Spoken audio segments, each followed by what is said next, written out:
चार प्रकार के समाधि योग होता है।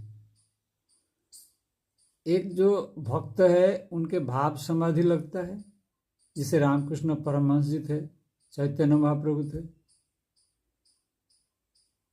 और जो क्रिया योगी है उनका जो है क्रिया समाधि लगता है, जैसे लाहिड़ महाशय थे, योगानंद परमहंस जी थे, तो इनका जो है क्रिया समाधि लगता है। और क्रिया समाधि में तो पूरा पल्स भी बंद हो जाता है, सांस बंद हो जाता है, पल्स भी बंद हो जाता है। आदि शंकराचार्य जैसे ज्ञानी लोगों का जो है विचार समाधि लगता है, या ज्ञान समाधि उसको बोलते हैं, बोध समाधि बोल सकते हैं, तो वह लगता है।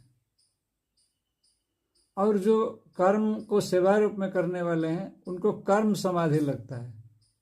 कुछ होते हैं ऐसे लोग जो कर्म के द्वारा भी मोक्ष प्राप्ति, तो कोई भी जो है समाधि लगना चाहिए, क्योंकि वो कर्म के द्वारा जो है अपने आप को ऐसे स्थिति में रखते हैं। वो भी एक तरह का विचार का साथ कनेक्टेड है। कर्म भी एक तरह का विचार है।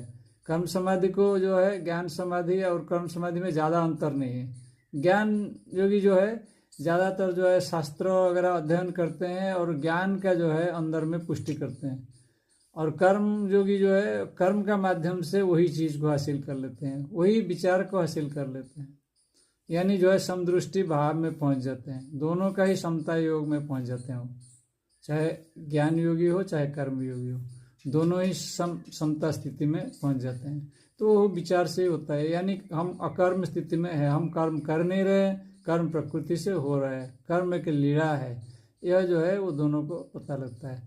ऐसे तो देखा जाएगा ये चारों प्रकार का जो समाधि है, कोई भी एक समाधि लग जाए तो सारे का ज्ञान हो जाता है, क्योंकि समाधि तो समाधि होता है, क्योंकि उसमें आत्मा में टच हो जाता है, जो मन है वो आत्मा में विलीन हो जाता है, तो उसमें कोई मन का भ्रांति जो है रहता नहीं है।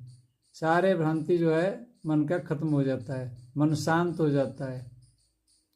तो यही जो है समाधि योग है। तो इतने जो है किसी भी प्रकार का जो है इसमें से अगर समाधि हासिल हो गया तो ज्ञान प्राप्ति हो जाता है, बोध हो जाता है, आत्मज्ञान प्राप्ति हो जाता है, वो भाव आ जाता है, ईश्वर के साथ एकत्व भाव आ जाता है। चाहे कोई भी कीजिए, वो सेवा भाव में लीन हो जाते हैं। जो कर्मयोगी है वो सेवा भाव में लीन हो जाते हैं, संपूर्ण रूप में अपने को पूरा उत्सर्ग कर देते हैं। ईगो जो अहंकार वहाँ काम नहीं करता है, बिना अहंकार से वो काम करते हैं। तो यह जो है बोलने के लिए हम चार प्रकार के बोलते हैं कि कौन किस मार्ग को पकड़ के चलता है।